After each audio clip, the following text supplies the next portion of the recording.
Hello everybody and welcome back to my channel. So today's going to be a little bit different. As you can see, I'm pulling out a new product that I just bought. So it's not going to be a speed painting video. It's not going to be a process video. You're going to be seeing me use this new product, which is the Himi / Miya gouache set. And I've been seeing it all over Instagram and all over TikTok, and I've been seeing artists using it and reviewing it. And I honestly couldn't help myself. So I had to buy my own set to just give my own opinion about for you guys. So the first thing that just made me want to buy this product was that it was in such a cute package and the price. I'll talk about the price later, but the packaging is available in either this baby pink color, which I got, or a mint green color. For the price, it's $25. It came with 18 paints and the little paint palette, which you saw me remove from the top lid at the beginning. So this is a really great deal, in my opinion. It's about $1.40 per paint here, and the biggest seller for me was that the little jelly tubs of paint hold 30 milliliters, which is a lot of paint for a paint set. Normally, paint tubes for normal sets are 11 to 14 milliliters depending on the brand, so you're getting a whole lot of paint for a really good price.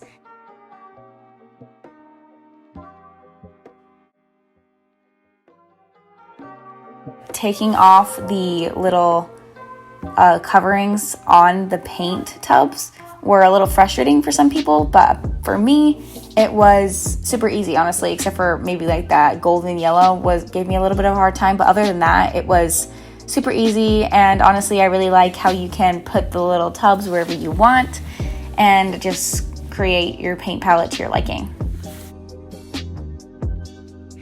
I was a little skeptical about the fact that they were in these jelly cups rather than paint tubes, and that I couldn't ever close them except for putting the lid on, which isn't airtight.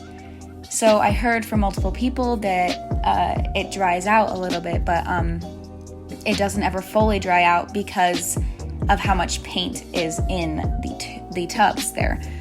While I was painting, they kind of got a little dry on top, but that's nothing a little water can't fix because it's a water-based paint. So adding water to it will just reactivate it.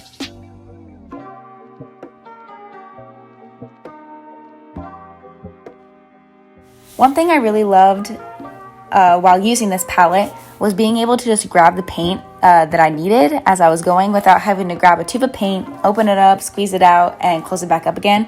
It's really convenient that way, actually, and one of the main reasons I really like it. But I can't see myself using too much paint because of that aspect. It's not as controlled as a paint tube. Because of the paint tube, you're going to be super careful with squeezing it out, how much you're using. But with this, they're open all the time, so fresh paint is constantly available to you. So I caught myself a couple times while creating this piece. I got a little hasty with how much paint I was rolling out of my brush and slapping onto the palette. So I'm going to have to watch myself as I keep using this palette in the future. But again, there's a lot of paint in the tube, so it kind of cancels itself out. Sorry that I didn't do swatches of the gouache. I was super eager and already had this piece prepped for painting, so I decided to just get right into it. I might do one on my Instagram or something like that, so make sure to follow me. Self-advertisement. So I'm kind of gonna compare this to the only other gouache that I use, which is the Arteza 24 set. And if you've watched my gouache painting process video or any of my speed paints, you can see how I work with it and how it looks there. And these paints, particularly, are super creamy. And the fact that they are just readily available to you, like I just mentioned, kind of helps with that aspect of it, honestly, because you can just use fresh paint all the time. And that is my favorite way to use gouache, is just right out of the tube, instead of trying to reactivate a bunch of old paint that's been sitting on my palette for a long time. I think that it's better to use it straight from the tube and fresh, because it just looks better. And so this paint made that super easy for me. I'm also really sorry about the glare that appears on my painting sometimes throughout this video. I just got a new lamp, So I'm still figuring out where to place it and where it should be during my videos so that there's not so much of a glare on the paint with the paint. So just bear with me on that. It'll be better in the future.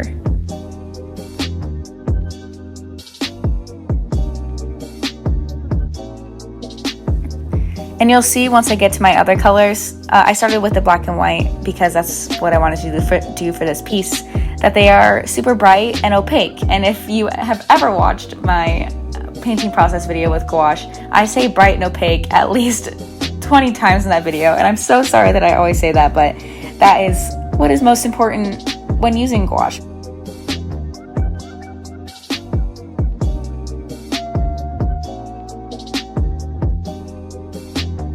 This definitely isn't a high-end gouache. While I haven't used any designer gouache, except for one tube of Winsor & Newton white that I have, I know that there are some aspects of this paint that aren't as quality as some of the professional brands. A lot of professional brands will have a glossy finish once you, not like super glossy, but like if you reflect it onto the light, it'll give it a little, like a really, really smooth look.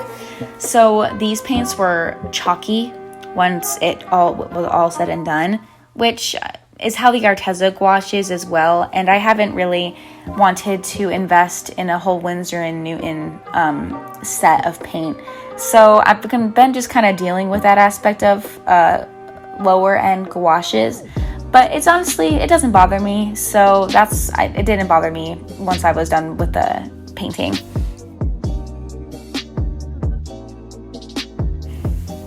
And the biggest thing for me was that it really encouraged me to paint, which is super huge for any artist, honestly, because sometimes it's super hard to just sit at your desk and want to create something.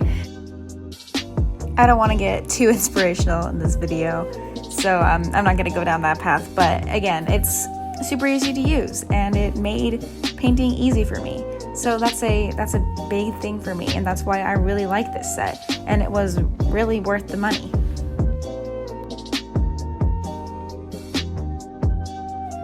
I don't have too much more to say about this paint, except for the fact that it was easy to dilute and it was easy to use straight out of the jelly tub.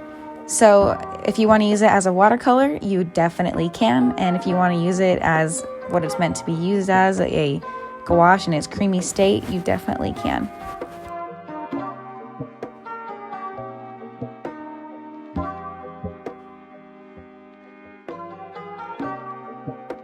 So since that's all I've really got about this paint, I'm going to kind of talk about this piece that I'm creating. So I saw this reference image on Pinterest of like this the little puppet strings, and it was a heart attached to the end of it, and I loved it so much that I just wanted to create something that referenced that we sort of control our emotions and control our heart and stuff like that, which is super deep. But I really wanted to create something like that. So that's a little backstory behind this piece here, and I'm super proud of it, honestly. I'm trying to do a little bit more creative things and going away from drawing fan art and stuff like that. So it's a little out of my comfort zone. It's been a while since I've done stuff like this, but I'm super excited to start this journey again, and I hope you guys like it as well. So I'll just leave you guys to watch the rest of the speed painting.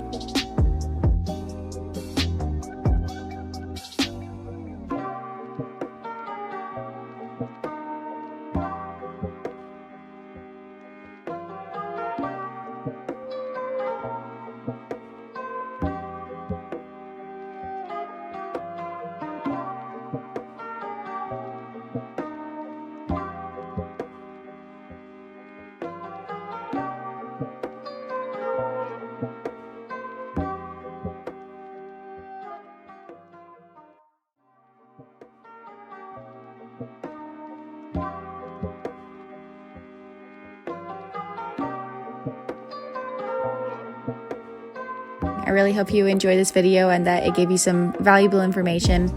If you like this video, don't hesitate to give it a big thumbs up and hit that subscribe button. Thanks so much for watching, and I'll see you guys next time.